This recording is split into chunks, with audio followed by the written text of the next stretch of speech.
नमस्कार माता भगिनींनो, वट पौर्णिमा 2026 चुकूनही या रंगाची साडी नेसू नका. या 5 शुभ रंगामुळे मिळेल अखंड सौभाग्य. तर नमस्कार, वटपौर्णिमा हा फक्त एक सण नाही, तर पतीच्या दीर्घ आयुष्यासाठी, सुखी संसारासाठी आणि अखंड सौभाग्यासाठी केला जाणारा अत्यंत पवित्र व्रत आहे. पण तुम्हाला माहीत आहे का? अनेक महिला नकळत अशा रंगाची साडी घालतात की ज्यामुळे या दिवशी मिळणारे शुभ फळ कमी होऊ शकतं. हो मंडळी, ज्योतिषशास्त्र आणि धार्मिक मान्यतानुसार काही रंग वटपौर्णिमेच्या दिवशी टाळणे आवश्यक मानले जाते आणि दुसरीकडे असे 5 रंग आहेत जे देवी लक्ष्मी, माता पार्वती आणि सावित्री देवीची विशेष कृपा आकर्षित करतात.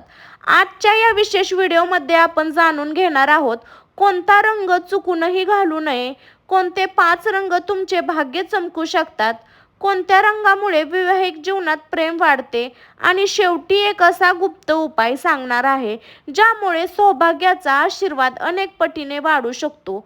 म्हणून व्हिडिओ शेवटपर्यंत नक्की पहा, कारण शेवटचा रंग ऐकून तुम्हालाही आश्चर्यचकित वाटेल. नमस्कार मंडळी, मी काजल, स्वामी भक्ती शक्ती मध्ये तुमचं स्वागत आहे. तर चला तर मंडळी, जाणून घेऊया आपण. धार्मिक परंपरेनुसार वट पौर्णिमेच्या दिवशी पूर्ण काळ्या रंगाची साडी परिधान करणे टाळावे. काळा रंग हा शनी आणि राहूशी जोडलेला जातो. हा रंग नेहमी अशुभ नसला तरी वटपौर्णिमेसारख्या मंगळ आणि सौभाग्यदायी दिवशी लाल, पिवळा, हिरवा यासारखे शुभ रंगांना अधिक महत्त्व दिले जाते. याचा अर्थ असा नाही की काळा रंग वाईट आहे, परंतु या दिवशी सौभाग्याच्या रंगाची निवड अधिक लाभदायक मानली जाते. म्हणून शक्य असल्यास काळ्या रंगाची साडी किंवा रंगाचे प्रमुख वस्त्र टाळा. तर मंडळी, पहिला शुभ रंग काळा, दुसरा आहे लाल. जर वटपौर्णिमेसाठी सर्वात शुभ रंग विचारला तर तो आहे लाल. लाल रंग म्हणजे प्रेम, ऊर्जा, सौभाग्य, शक्ती आणि माता पार्वतीचे प्रतीक. लाल साडी परिधान केल्याने वैवाहिक जीवनातील प्रेम अधिक दृढ होते असे मानले जाते. ज्या महिलांच्या संसारात अधिक प्रेम आहे, अधिक सहनशक्ती आहे आणि आनंद हवा आहे, तर त्यांनी लाल रंगाची साडी परिधान करावी. लाल रंगाची साडी, लाल रंगाचे बांगड्या असे त्या महिलांनी परिधान करावे वटपौर्णिमेच्या दिवशी. लाल रंग देवीच्या कृपेचे प्रतीक मानलं जातं, म्हणून लाल रंग हा शुभ रंग आहे. त्यासाठी वटपौर्णिमेला सर्वात शुभ रंग म्हणजेच की लाल आहे मंडळी. तर भाग 3, दुसरा शुभ रंग हिरवा. रंग म्हणजे समृद्धी, वाढ आणि आनंद. महाराष्ट्रात तर हिरवा साडीला विशेष महत्त्व दिले जाते. हिरवा रंग परिधान केल्याने घरात सकारात्मक ऊर्जा वाढते असे मानले जाते. तसेच पती पत्नीमधील नातेसंबंध अधिक मजबूत होण्यास मदत होते अशी श्रद्धा आहे. हिरवा रंग हे खूप स्त्रियांचा आवडतीचा रंग आहे, तो म्हणजे हिरवा. जर तुम्हाला आर्थिक स्थैर्य आणि कौटुंबिक सुख हवे असेल तर हिरवी साडी सदैव पर्याय ठरू शकते. तर हिरवी साडी तुम्ही नक्की परिधान करा, कुटुंबासाठी आणि तुमच्या सुख समाधानासाठी. चौथा कलर शुभ पिवळा. पिवळा रंग भगवान विष्णू आणि गुरु ग्रहाशी संबंधित मानला जातो.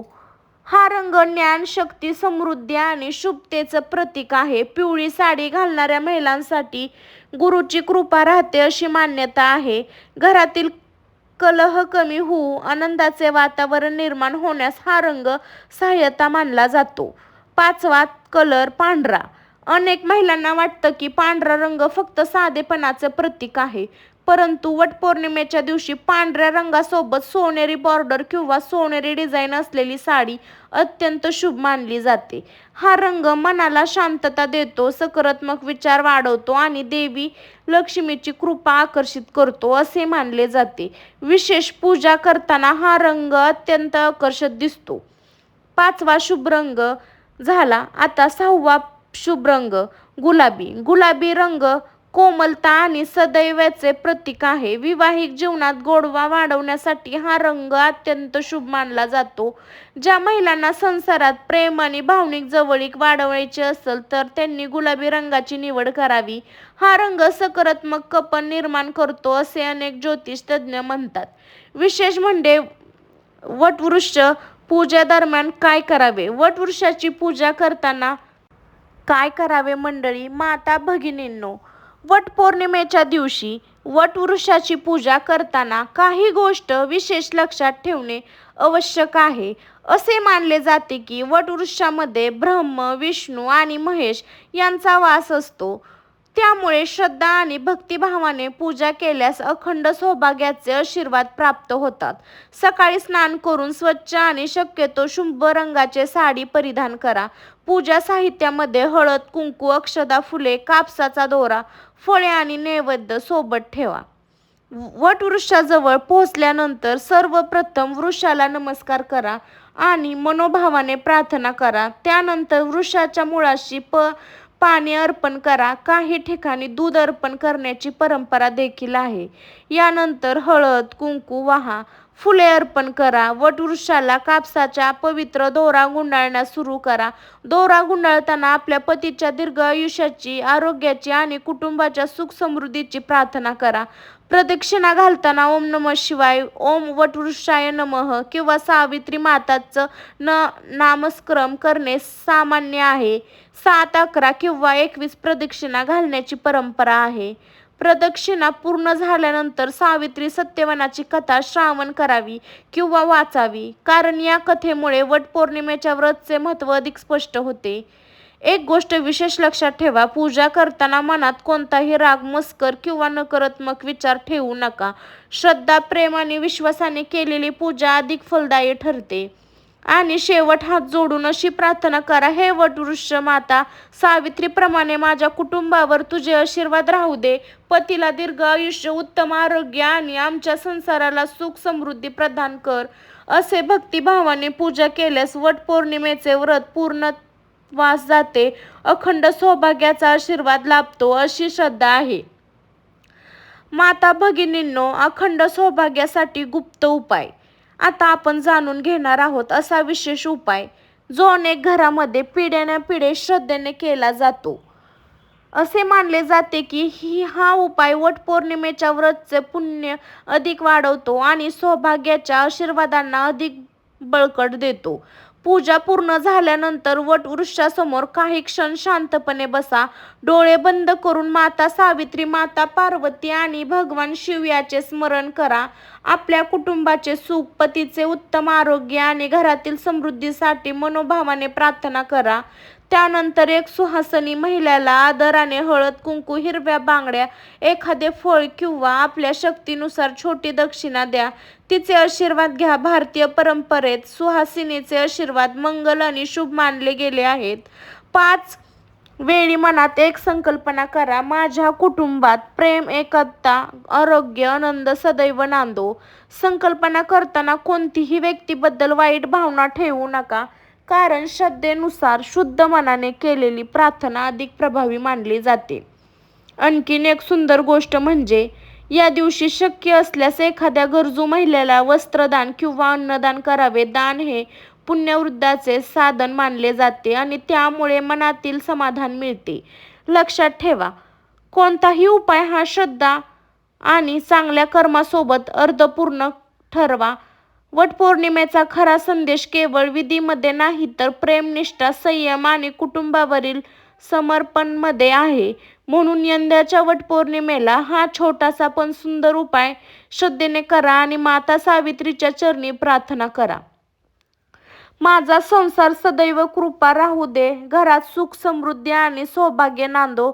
असे म्हणतात, जिथे श्रद्धा, प्रेम आणि सर्व काही गुण असतात तिथे खरे सौभाग्य वास करतं. माता भगिनींनो, आज आपण जाणून घेतलं आहे वटपौर्णिमेच्या दिवशी कोणता रंग टाळावा, कोणते 5 शुभ रंग सौभाग्य वाढवू शकतात, वटवृक्षाची पूजा कशी करावी, अखंड सौभाग्यासाठी विशेष उपाय कोणता आहे. पण लक्षात ठेवा, वटपौर्णिमेचे खरे सामर्थ्य केवळ साडीच्या रंगात, पूजेविधी किंवा उपायामध्ये नाही, तर तुमच्या श्रद्धेत, विश्वास आणि प्रेमात आहे. माता सावित्रीने आपल्या निष्पणाने आणि पतीवरील अटळ प्रेमाने मृत्यूलाही पराभूत केले होते. म्हणून आजही प्रत्येक सुहासिन स्त्री वटपौर्णिमेला हा विश्वास, समर्पण आणि अखंड सौभाग्याचा सण मानला जातो. यंदा जेव्हा तुम्ही वटवृक्षासमोर उभा राहिला, तेव्हा फक्त एकच प्रार्थना करा: माझ्या कुटुंबात प्रेम राहू दे, घरात आनंद राहू दे आणि माझ्या संसारात सदैव देवाची कृपा राहू दे. असा माझा सौभाग्याचा जोडा जन्मोनजन्म असाच नांदू दे. विश्वास ठेवा, ईश्वर कधी भक्तीची प्रार्थना व्यर्थ जाऊ देत नाही. जर तुम्ही माता सावित्रीवर श्रद्धा ठेवत असाल तर कमेंटमध्ये आत्ताच जय सावित्री माता, वटपौर्णिमेच्या सर्वांना हार्दिक हार्दिक शुभेच्छा असं लिहा. आणि या पवित्र वटपौर्णिमेच्या निमित्ताने सर्व माता भगिनींना मनपूर्वक शुभेच्छा मंडळी. तुमचं जीवनात सुख, समृद्धी, आरोग्य आणि अखंड सौभाग्य सदैव नांदो हीच प्रार्थना. व्हिडिओ आवडला असेल तर लाईक करा, आपल्या मित्रासोबत, कुटुंबासोबत शेअर करा आणि अशाच धार्मिक आणि ज्योतिष विषयाबद्दल माहितीसाठी चॅनलला सबस्क्राईब करायला विसरू नका. पुन्हा भेटू एक नवीन आणि खास व्हिडिओमध्ये. तोपर्यंत सर्वांना बाय बाय. वटपौर्णिमेच्या सर्वांना सणानिमित्त सर्व माता भगिनींना हार्दिक हार्दिक शुभेच्छा. तर सर्वांना बाय मंडळी. स्वस्त खा, मस्त राहा मंडळी. Bye bye. नवीन व्हिडिओमध्ये आपण अशाच एखाद्या संकेतासोबत भेटू. बाय सर्वांना.